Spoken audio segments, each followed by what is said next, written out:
اعوذ باللہ من الشیطان الرجیم بسم اللہ الرحمن الرحیم۔ سورہ آل عمران کی آیت نمبر 37 چل رہی تھی۔ تو اللہ نے ان کی دعا قبول کی، حضرت مریم کی والدہ کی بہترین انداز میں، اور حضرت مریم کی پرورش کی، بہترین پرورش کی، اور ان کی کفالت زکریا نے کی۔ تو جب بھی زکریا ان کے محراب میں داخل ہوتا تھا تو وہاں پہ اللہ کا رزق موجود پاتا تھا۔ اب میں آگے پہلے اگلی آیت پڑھ لوں، پھر میں آپ کو مفہوم بتاؤں گا۔ قولا تو کہا، یا مریم اے مریم، انا کہاں سے ہے، لکی تیرے لیے۔ اچھا، ابھی تک ہم نے نا مذکر کی مثال پڑھی تھی، کا کما کم کی کما کنہ میں کا والی لکا، لیکن اب لکی آ گیا ہے تو یہ واحد مؤنث کے لیے کا کما کم کی جو ہے نا وہ آیا ہے، یہ پہلی دفعہ آیا ہے۔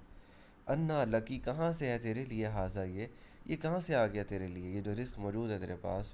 اچھا، یہ مطلب اس انداز میں نہیں تھا، بلکہ استفہامی انداز میں، تھوڑا سا نا استجابیہ حیرت والے انداز میں، کہ یہ کہاں سے ہے آپ کے پاس۔ قالت تو کہنے لگی مریم، ہوا یہ جو ہے من عند اللہ، یہ اللہ کے پاس سے ہے۔ ان اللہ بے شک اللہ تعالیٰ یرزق من یشاء جسے چاہتا ہے رزق دیتا ہے، بغیر حساب بغیر حساب کے۔ اللہ جسے چاہتا ہے بغیر حساب کے رزق دیتا ہے۔ تو دونوں مفہوم ہیں اس میں رزق کے، میں نے بتایا تھا۔ ایک تو رزق سے مراد وہ جو مال و دولت، یہ کھانے پینے کی چیزیں ہیں جن کی طرف عام مفسرین گئے ہیں، لیکن کچھ طرف ذہن نہیں جاتا، اور جو لوگ رزق نہیں سمجھتے وہ صلاحیت دے، اللہ اگر کسی چیز کی صلاحیت دے، بولنے کی، لکھنے کی، یا اور کوئی علم کی، تو یا پھر دور دیکھنے کی، بصیرت جو ہے، بصیرت دانائی، جو بھی اللہ صلاحیت دے، وہ تمام کی تمام صلاحیتیں، آپ ڈاکٹر ہیں، آپ انجینئر ہیں، یا کوئی بھی چیز ہے آپ کے پاس صلاحیت ہے، ڈگری ہے یا کچھ بھی، تو وہ ساری چیزیں اللہ کی طرف سے صلاحیت ہیں۔ اب دیکھا یہ جائے گا آپ وہ کہاں خرچ کرتے ہو، تو وہ سارا رزق ہے، تو یہ ساری چیزیں رزق میں شامل ہیں۔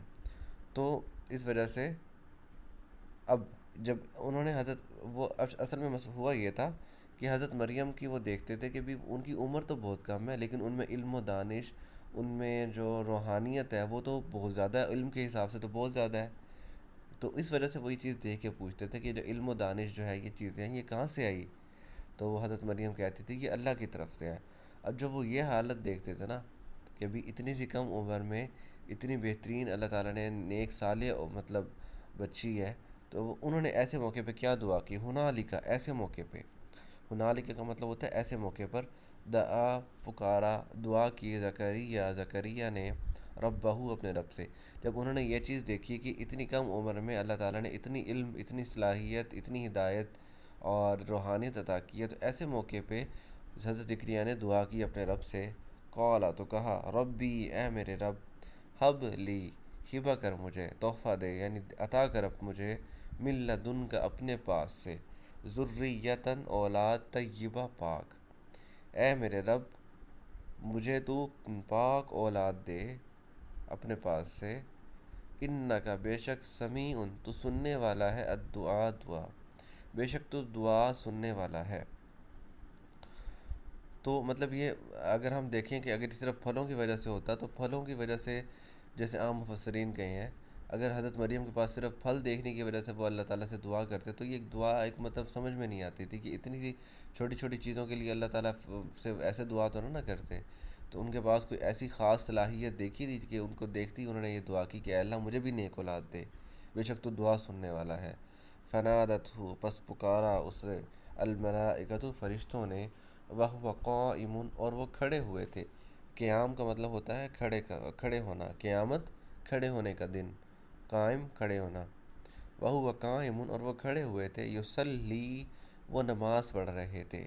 مصلی نماز پڑھنا، یصلی نماز پڑھنے والا، صلاۃ نماز، یصلی فی المحراب، اور وہ نماز پڑھ رہے تھے محراب میں، محراب میں یعنی ان کی جو عبادت گاہ ہوگی اس میں وہ نماز پڑھ رہے تھے۔ تو ابھی یہ آیت ادھوری ہے اصل میں نا، جتنی بھی دعائیں مانگی جاتی ہیں یا جو کچھ بھی مانگا جاتا ہے وہ نماز میں مانگا جاتا ہے، کیونکہ نماز اصل میں ہے ہی دعا۔ حضرت آپ صلی اللہ علیہ وسلم اور صحابہ کرام جتنی بھی دعائیں انہوں نے مانگنی ہوتی تھی، وہ تمام کی تمام دعائیں جو ہیں وہ نماز میں مانگا کرتے تھے، نماز کے بعد نہیں مانگا کرتے تھے۔ اور جب نماز ان کی ختم ہوتی تھی تو وہ بہت ساری چیزیں، دعائیں قبول کروا کے بہت ساری چیزیں اپنی جھولی میں بھر کے لوٹتے تھے۔ اور اسی طرح فرشتوں نے جب ان کو پکارا، ہو سکتا ہے ان کو غیب کی کوئی آواز سنائی دی ہو حضرت زکریا کو، تو وہ بھی نماز کی حالت میں سنائی دی تھی۔ تو یہ آیت نمبر ابھی 39 ادھوری ہے، کل انشاءاللہ آگے پڑھیں گے۔